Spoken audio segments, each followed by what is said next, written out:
As Nigeria steps into 2025, the political landscape is already shifting with an eye firmly on the year.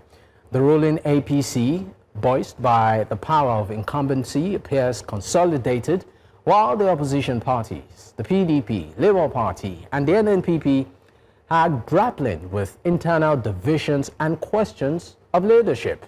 Atiku Abubakar, Peter Obi, and Rabiu Kwankwaso remain central figures. Yet, their personal ambition often overshadow talks of merger or realignment. The PDP faces unresolved internal conflicts. The Labour Party is mired in leadership disputes.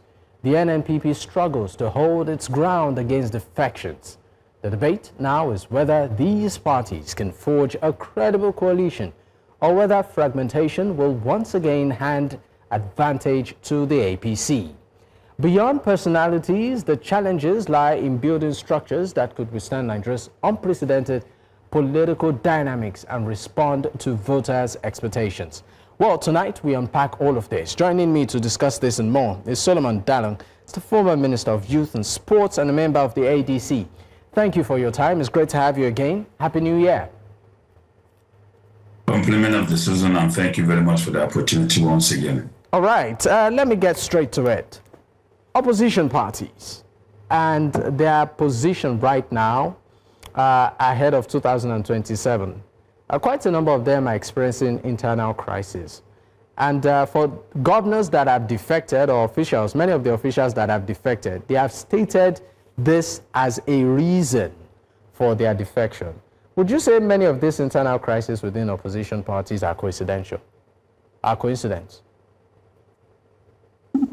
Well, the deal of defections are not coincidental. They are carefully crafted political strategies to emasculate the opposition into surrender to a zero-sum contest in 2027. Because the president is afraid of contesting election. And this is understandable because looking at his performance in 2023, with just surviving with 36% of the votes and 64 did not vote him. So, and he has not performed enough to convince Nigerians to re-elect him, because while seeking for a re-election, you don't say, I will do this, no. You turn in your scorecards of your performance, which this government has nothing to show. So the best option for them is to recruit the governors into the APC, hoping that the governors have some semblance of accessibility to deliver. But being in this political space for over 5 decades, I think the defection into a semi-one party state makes the battle much easier, because the battle line now is drawn between we and them.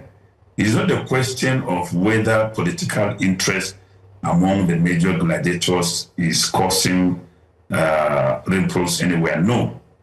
What is mobilizing the people are just 3 things: poverty, hunger, insecurity. Okay, I'm going to come in here. Sorry. I sincerely apologize for interrupting your line of thought. But you said for many of those that are defecting, it's not largely because of their political interest. You said the motivation is poverty amongst the list of other issues that are bedeviling the people.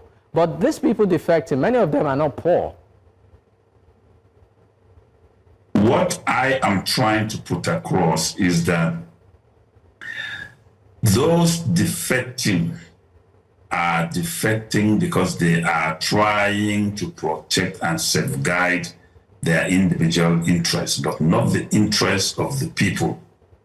But the people are domesticated with these 3 factors I named. Okay. And as long as these factors are not defected into APC, the people are still holding their grounds. And the battle line is not between party A or party B, no. We have learned this and mastered it the political parties are merely going to be platform for credible people to contest election. Nigerians will definitely decide with their vote, and it's easier because the APC has congregated in one part and the people on the other side. All right, now let's talk about the ADC, a party that you are a member of. Your party currently has an array of very strong political gladiators that many Nigerians are asking, how will all of this, will I call it egos and interest, merge at the end of the day to even present a candidate for the party? So I'm going to put it to you. Do you, I mean, the ADC right now seems to be the, one of the beautiful brides all the politicians on the opposition are running to. How do you think your party will cope with all of the heavyweights, political heavyweights therein? Or should Nigerians see another maybe internal crisis looming soon? Well, you know, the prayer of a witch is for the newborn baby not to survive. So we've been hearing all these talks all over. But the point is, if it were easy for people of different political interests to come together, then the most important thing is to interrogate what brought them together. That thing which brought them together is stronger than what will divide them. So I don't want to speculate, or I don't want to join those speculating that there will be crisis of interest in ADC, because I know as a fact that the concept of the coalition was based on one single fact: the interests of Nigeria and not individual interests. In all the major actors, they are subscribed to this article of faith that what is before us is Nigeria and not individual interests. So we will wait and see when individual interests will overwhelm the Nigerian interests that brought us into the coalition. All right. But I believe that the coalition having sprung more surprises and survived to this, and have survived all legally induced litigation to frustrate it, I believe the coalition has come to stay. All right, thank you very much. We'll go on a break. When we return, I'll be taking your final thoughts on this matter. Stay with us, we'll be right back.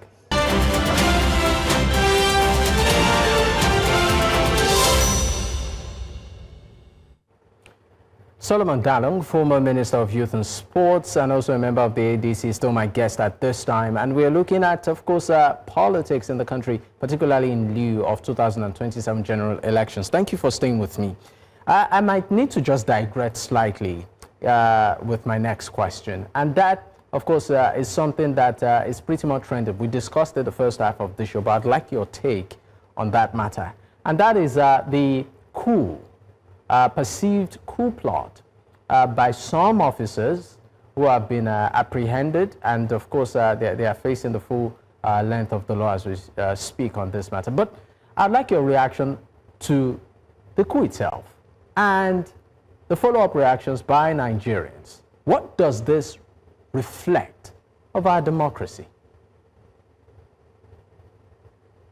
I think to me it suggests that our democracy is advancing speedily into the abyss, because we're now having discontent being expressed within the military. But a report has been submitted, and I believe that the government should tell us more about what is happening. But I'm not carried away by the coup speculation. After all, the government has organized so many coups against Nigerian people. Tinubu's government staged a coup when it ambushed the tax law on its way from the National Assembly to the villa, and some individuals mutilated it, changed and inserted so many things. That was the first coup, even though that was the coup against the constitution, and it's treasonable. We've not had anything about it. So I am not carried away with these stories of coups. There were also the current issue of somebody who was not screened as an ambassadorial nominee, appointed as an ambassador to Turkey. That's a coup against the constitution. So it shouldn't be made to look like, oh, the speculation about the military coup should be what it should threaten us. No. More threatening is the destruction of democratic values by this government and subversion of the constitution, which is gradually building up discontent among the citizens. So I'm not, I cannot be carried away by the speculation of some officers planning coup. I've seen them stage a coup against the constitution, and nothing has happened to those who stage such coups, because a subversion of the constitution is a coup against the constitution.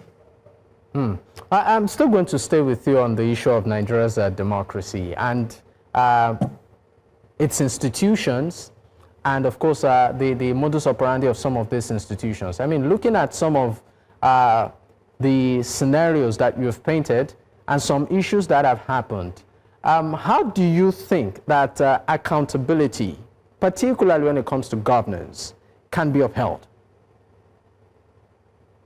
Accountability can only be upheld by the institutional framework of checks and balance. Do we still have that? Do we still have that? Checks and balance? That's what I'm coming up to. There are three institutions saddled with these responsibilities: the executive, the judiciary, and the legislature, each playing a role of checks upon one another.